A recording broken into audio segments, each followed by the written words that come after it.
desse dia histórico e das minhas esperanças, que quero registrar aqui, de que nós tenhamos mais adiante uma vitória concretizada com esse projeto sancionado pela presidente. Caso contrário, estaremos todos apostos para que nós possamos derrotar esse veto. Eu gostaria de destacar, senhora presidente, hoje as duas importantes reuniões que realizamos ontem e hoje na Comissão Mista de Orçamento, nesta terça e quarta, para debater com o presidente do Banco Central, Alexandre Tombini, e com o ministro do Planejamento, Nelson Barbosa, questões orçamentárias e questões cruciais sobre a proposta de ajuste fiscal do governo federal, que, entre outras medidas, e o país acompanhou isso, determinou um bloqueio, um corte de cerca de 70 bilhões no orçamento de 2015. Eu diria, sem sombra de dúvida, sem medo de errar, que é o maior contingenciamento dos recursos orçamentários da história do país. Consideramos que, neste momento, mesmo com a avaliação do governo, que o contingenciamento foi seletivo, não aconteceu de forma linear, de modo a garantir os investimentos e ações prioritárias, que o que está posto sim, que investimentos e despesas sociais foram, sem dúvida, os mais afetados no corte do orçamento da União. Em que pese saúde e educação terem mantido os gastos um pouco acima dos patamares de 2013, por outro lado, eu quero registrar que mais da metade dos cortes anunciados pelo governo afetou fortemente os ministérios da cidade, seus planos de investimento, saúde, sobretudo a saúde, a educação e transporte, que responderam por 63% do total do contingenciamento. Nós podemos perceber que a área social pagará a maior parte da conta do ajuste fiscal. Juntos, o Ministério da Educação, Saúde, Cidade, por exemplo, arcarão com 38,3 bilhões. Isso equivale a 55% do valor bloqueado do orçamento da União deste ano. Apenas no PAC, que é um programa amplamente divulgado e fruto da lógica do investimento que o governo criou, o Programa de Aceleração do Crescimento, que foi a vitrine, sobretudo, da gestão federal anterior, no governo, que é a continuidade desse, anteriormente, 25,7, senhora presidente, bilhões de despesas serão contingenciadas, ou seja, 39% do orçamento do que estava previsto. O Minha Casa, Minha Vida, outro programa-chave do governo, que eu digo que veio resgatar o sonho da casa própria para as faixas menos favorecidas, com renda pequena, mínima. Esse programa teve seu orçamento reduzido em 36%. É um corte altamente significativo. Na educação, segundo o governo, mesmo com corte, a educação terá um orçamento disponível de 15,1 bilhões, superior ao mínimo constitucional previsto. Mas, ainda assim, existe um corte e nós estamos em franco desenvolvimento para que a educação fosse levada em todos os lugares desse país, oferecendo condições de estudo a toda a população, principalmente a população do interior. Eu quero dizer que, por outro lado, irá reduzir, por exemplo, esse corte que nós falamos, um programa muito importante, que é o Pronatec. Esse programa que nós tivemos a oportunidade de levar ao Estado do Espírito Santo, foi levado ao interior do Estado e lá foram disponibilizadas vagas importantes para a capacidade técnica das pessoas que procuravam a oportunidade de se qualificar melhor para o trabalho.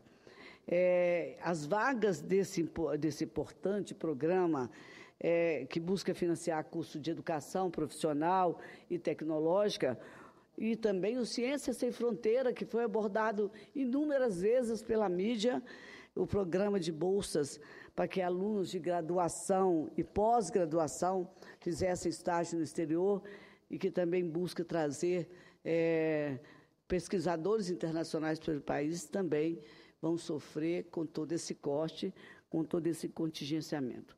Hoje, inclusive, o ministro Nelson Barbosa afirmou que o governo preservou os recursos de custeio para a educação em universidades, institutos federais, mas ele admitiu também que haverá uma reprogramação das vagas nos programas. Infelizmente, nós temos que constatar aí, senhora presidente, que está sendo dado um passo atrás.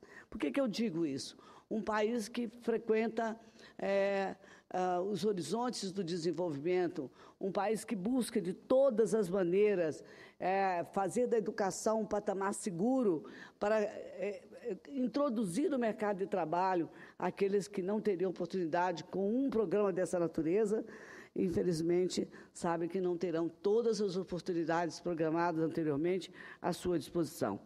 Na saúde, o corte, por exemplo, também, e que eu falei várias vezes sobre isso, não dá para você tomar uma atitude muito fria como essa, insensível até, de você saber que haverá um corte na saúde, um corte que atinge todas as necessidades de tratamento da saúde. Por exemplo, como é que você vai dizer que alguém que tem uma necessidade de uma intervenção cirúrgica, cardíaca, outras doentes renais, que nós teremos um corte de 11,7 bilhões de reais? O ministro destacou que o orçamento da pasta está 3 bilhões acima do mínimo previsto na Constituição. Mas a nossa população cresceu. As nossas cidades precisam ser melhor estruturadas para que as pessoas não saiam do interior do Estado e vá para a cidade, porque lá tem saúde disponível, porque lá a oportunidade de se procurar um atendimento de urgência é maior. Mas isso, fazendo dessa maneira, de uma forma numérica, eu não digo que é estratégica, porque a estratégia não pode estar diferente, independente das políticas públicas sociais que precisam ser alcançadas e atendidas. Eu digo, será suficiente que tudo que isso está sendo proposto terá sido suficiente colocar o atendimento tão precário em todo o país na questão da saúde? Eu creio que não. Indagamos, então, se haveria outro caminho para o ajuste, porque todos nós nessa casa, senhora presidente, todos que aqui estão, têm responsabilidade em promover e achar um caminho para o ajuste, mas o ajuste não pode ser simplesmente uma palavra indiferente, uma atitude tomada friamente indiferente da necessidade da nossa população, que vinha já alcançando alguns patamares dos seus sonhos. Quer dizer, teremos um programa Pronatec, esse programa chega até a minha cidade, nós vamos ter um hospital mais bem equipado. Tudo que estava programado, de repente, parou. Eu tenho muitas preocupações, acho que o país está na expectativa do que vai acontecer. Se você perguntar a qualquer brasileiro, tendo votado ou não na presidente Dilma, todos têm expectativa de que o país melhore. É isso que nós vamos buscar. Mas eu quero deixar bem claro que me preocupa, sobretudo, o corte que foi promovido na área da saúde. Eu não consigo ver isso de maneira tão pragmática e racional como o governo coloca. Indagamos, então, se teria outro caminho. Não sou economista para dizer isso, mas acho que tem outras coisas que poderiam ser feitas. Quando nós falamos da desoneração da folha de pagamento, nós sabemos que tem um elenco de empresas que, para ela, essa desoneração não faria a menor diferença, mas faz diferença no cofre público. Então, teria que ver de maneira seletiva para que esse programa fosse refeito, ele fosse reestruturado, para que voltasse aos cofres públicos esse recurso que foi retirado por um programa de desoneração. Eu quero dizer que eu espero, senador Paim, que esse ajuste ele tenha um custo menor social, e seja baseado, presidente, na questão da eficiência. Em maiores cortes de gastos públicos, fazer cortes não pode ser feito nos cortes tão profundamente na questão do investimento, senão o país vai parar. Uma parte, porque depois eu vou lá presidir, a senhora vai ter todo o tempo necessário para o seu pronunciamento, que a próxima é a senadora Fátima Bezerra. Eu quero cumprimentar o seu pronunciamento. O seu pronunciamento é um pronunciamento da macroeconomia. Nós aqui, na verdade, hoje operamos essas duas MP na micro. Fizemos um micro debate, porque olhamos para a parte de baixo, enfim, para aqueles que mais precisam e estariam tendo um prejuízo muito grande. Fizemos grandes mudanças, é verdade, Vossa Excelência ajudou, nas duas MP tivemos a vitória aí da questão do fator previdenciário, e Vossa Excelência já colocou muito claro a sua posição, que a presidenta vai cometer um equívoco histórico se inventar de vetar o fator. Espero que isso não aconteça. Mas eu quero elogiar a sua posição em relação à economia brasileira. Vossa Excelência está dando um norte, que não pode mexer na saúde, que não pode mexer na educação. A importância do ensino técnico, a importância do FIES, a importância do ProUni, que são políticas que deram certo. Milhões de jovens estão agora nas universidades. As nossas universidades passaram a ser mais coloridas. Coloridas, que eu não digo, tem branco, tem negros, tem índios, tem pobres, tem ricos, na universidade pública. Porque foi assim que nós atuamos, e Vossa Excelência sempre foi uma conselheira, eu diria, desse projeto nacional, que na época liderado pelo presidente Lula e depois pela presidenta Dilma. Eu quero cumprimentar Vossa Excelência, que não é dando corte na saúde, é a parte mais frágil do nosso povo. Eu sempre digo que, se fizer qualquer pesquisa, o nosso povo vai falar que a senhora falou, em primeiro lugar, a saúde, a educação e depois, claro, a segurança, porque é a consequência até uma da outra, né? Porque se o nosso povo tiver estudo, tiver acesso à saúde, claro que nós temos também mais segurança, porque a cultura vai cada vez mais levar nós a termos um emprego melhor, receber um salário mais decente e também ter um tratamento de saúde mais adequado. Então, eu quero, mas de coração mesmo, cumprimentar a Vossa Excelência para mostrar, não é que a gente está contra o Levi, está contra esse, ninguém está contra ninguém. Eu não gosto, inclusive, de personalizar esse ou aquele ministro ou esse ou aquela ministra. Eu gosto de fazer um debate, como a senhora está fazendo, mostrando, por favor, nessa e nesta área, não pode mexer, que são áreas vitais para a economia brasileira, para o mercado interno e também para a saúde e a vida da nossa gente. Mais uma vez, senadora Rosa de Freitas, eu fico muito feliz de ouvir a sua fala e poder fazer esse humilde à parte. Muito obrigado. Eu agradeço e Vossa Excelência sabe, tivemos juntos ontem na votação, que meu coração doeu tanto, porque não queria que o governo apontasse na nossa direção e dissesse, olha, estava tentando fazer um ajuste que poderia sinalizar para o país, para o setor produtivo, para fora do Brasil, para suas relações comerciais, que o governo não está enfraquecido diante das propostas que apresenta. Embora ontem eu tivesse dado aquele voto, sabendo que aquele voto era decisivo, importante, com muito sofrimento. Eu digo que passei uma noite sofrida, porque jamais gostaria de ter votado, e se tivéssemos dividido aquela medida provisória, com certeza a questão do abono não estaria presente na minha votação que dei ontem nesta casa. Mas me permita que eu fique solidário a Vossa Excelência. Mesmo ontem, quando nós conversávamos, Vossa Excelência dizia, farei esse movimento, com muita dor, entendo a tua posição, pai, mas amanhã, aconteça o que acontecer, eu estarei aqui na mesma trincheira, estamos sempre na mesma trincheira, para derrubar o fator. Foi bonito hoje ver Vossa Excelência aqui falando com os senadores e deputados, dizendo, olha, essa questão do fator é uma questão de honra para todos nós, de todo o povo brasileiro. Eu diria que 200 milhões de brasileiros estavam torcendo para que a gente fizesse, e a Vossa Excelência foi fundamental para que isso acontecesse, ou seja, a derrubada do fator previdência. Vossa Excelência sabe que não gosto também de personalizar as coisas, mas dizia, se esse projeto tivesse o nome, ele chamaria senador. Eu queria, então, dizer que, nesse momento que nós estamos refletindo, nós demos a nossa cota. Não digo que darei infinitamente. Não espere o governo que eu vá todo dia cortar na carne para que o governo aponte numa direção. Gostaria de ter um projeto de ajuste completo, que me dissesse, caminho é esse, e dissesse aquilo que perguntamos ao ministro Nelson Barbosa, que até se saiu muito bem nas respostas, no debate democrático como é, na verdade, eu queria, não que ele tratasse essa matéria como vidente, mas exatamente como fez com o ministro de Planejamento. Dissesse, tudo isso que nós vamos passar junto, passaremos para chegar a algum lugar.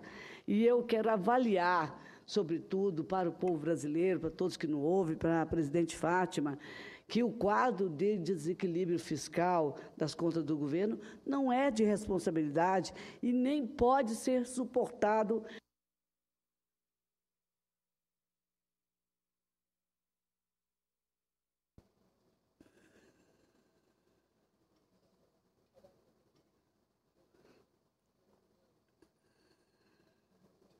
pela camada mais pobre da população, nem pelos trabalhadores, aposentados, pensionistas e, sobretudo, também a classe média.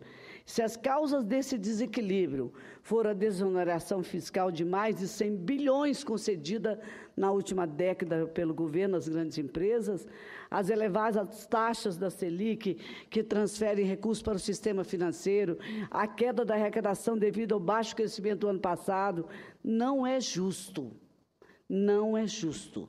Agora que essa conta seja paga com corte de recursos, investimentos nas áreas sociais e, sobretudo, até na perspectiva de investimento para que o país continuasse se desenvolvendo e oferecendo melhores perspectivas de condição de vida para os brasileiros. Nós reconhecemos também, presidente Paim, que o Brasil avançou nos últimos anos. Nós não estamos aqui apenas para fazer uma análise do que sofre a população e da nossa expectativa, mas para dizer, houve redução de desemprego? Houve. Melhoria da renda do trabalhador? Houve. Milhares de famílias saíram da pobreza extrema e muitas conquistaram a sua casa própria. Milhões de brasileiros tiveram facilitado o acesso ao ensino técnico e ao ensino superior. Foram concluídos importantes projetos de infraestrutura.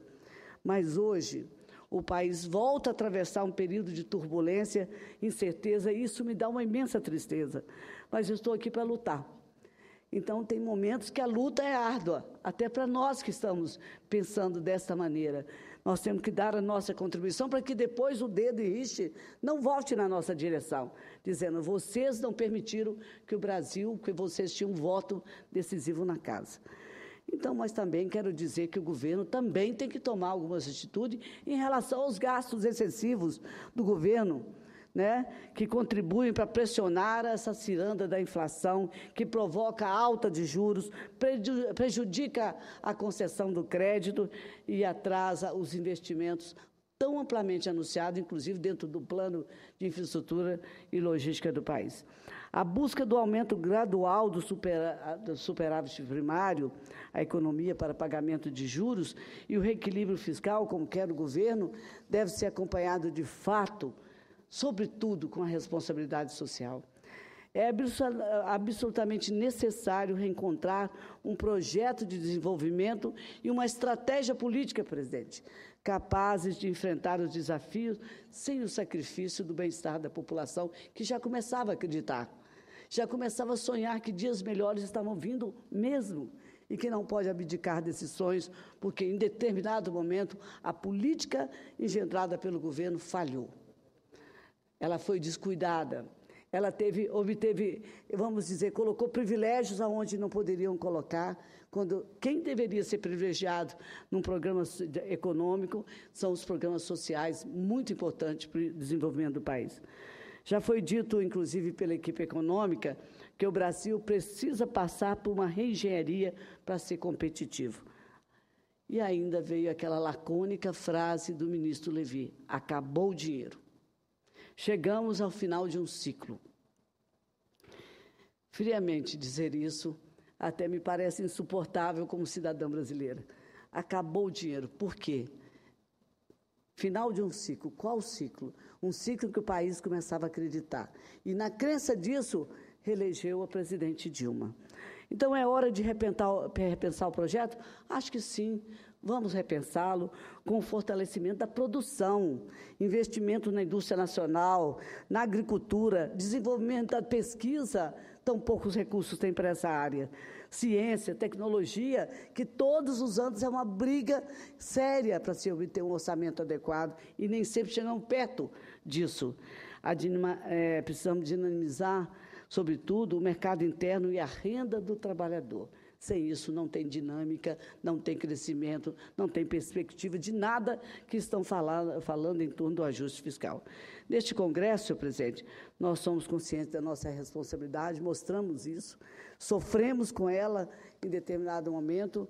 Talvez o caminho que pudéssemos apontar deveria ser um caminho que fosse um caminho que nosso coração, nossa consciência política, nossa militância, nossa responsabilidade apontasse.